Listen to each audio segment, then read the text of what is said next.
Behind me on the fence there's a sign put up by Department of Transport Safety Commission, I don't know, someone or other, and it's all about e-scooter safety. And they've got a number of rules there. You know, you've got to be over 16, you've got to wear a helmet, can't go on roads over 50 kilometres an hour, no more than 25 kilometres an hour on shared paths like this one, I've just that it's aimed at, and no more than 10 kilometres an hour on the footpath. I think that's about it. So nice big signs, really huge core flutes. The only issue I've got with them is they seem to have put them in places where they're actually fairly difficult to see as you come zooming along the path. So, you know, I'm coming along here at maybe 25, 30 kilometres an hour tops, and you can't actually read the sign as you're going past that quick. Oh yeah, there goes one of the candidates, I guess. He's tonking along at 20, maybe. He's not going that fast, but he's old. Well, older than I am. And yeah, I've really only noticed these signs completely by accident, and then you can't actually read them. So I think it's a bit like a utopia exercise in a way. Yeah, we've had to put these signs up for some reason so we can tick a box. I think the idea behind them is good.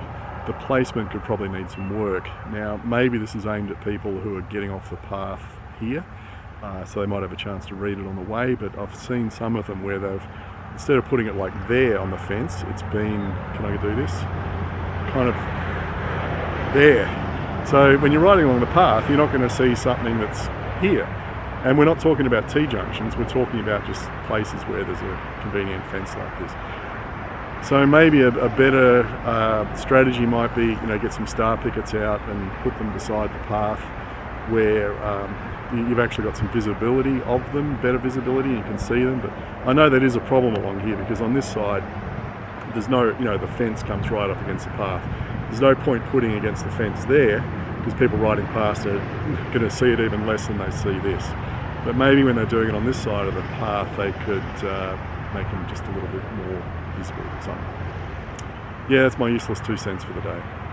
The reason that signage is being put up on fences is the Transport Safety Commission has come up with a framework for e-mobility. So they've put up a list of rules, they've put up some fines, and we'll see how things go. Now, the City of Perth has also jumped on this, and they've brought in 2 companies that offer rental scooters within the CBD. And so far, it doesn't look too bad. And again, you can go to their website and scroll through and read how they've set it up, what the rules are, all that kind of thing.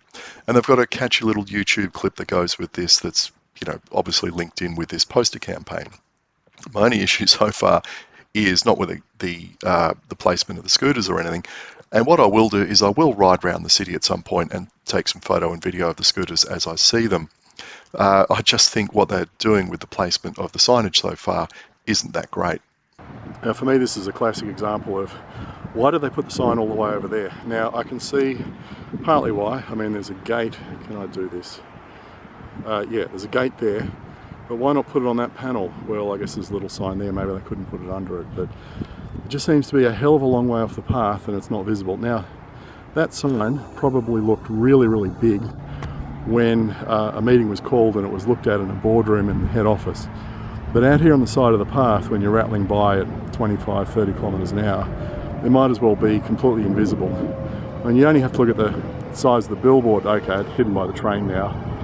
But billboard advertising tends to be huge because when people are travelling past it, okay, train's almost past, when people are travelling past at greater than walking speed, you need to have a nice big sign like that one at the back there. And that sign is actually probably more legible than this one that's closer in. So yeah, if you're going to make them that size, you've got to really think about the placement and possibly all those little circles with good ideas, and I missed one, only one person on the scooter at a time. I would have made that stuff larger and all the stuff on the left, the graphic, I would have made it smaller. Again, that's just my opinion. Well, let's just ride a little bit further south towards Fremantle from this sign and think about where else could we place it apart from just cable tying it to the fence, because that's really not effective placement. Now, just south of there, you can see there's this great wide strip on both sides of the path along here. So why not stick this sign up on some star pickets over here on the left? Now, there are some places you can't do it because of the drainage gully and plants and that kind of thing. But there's this great long section, hundreds of metres long, where they could have put these signs up. And they could have done it on both sides of the road. So going south, you put on, the eastern side. Going north, you put it on the western side. So, it's highly visible. And there are some stretches of path around the place that are like this. So I think the people that are responsible for this campaign just really need to go back and think about the signage placement a little bit better.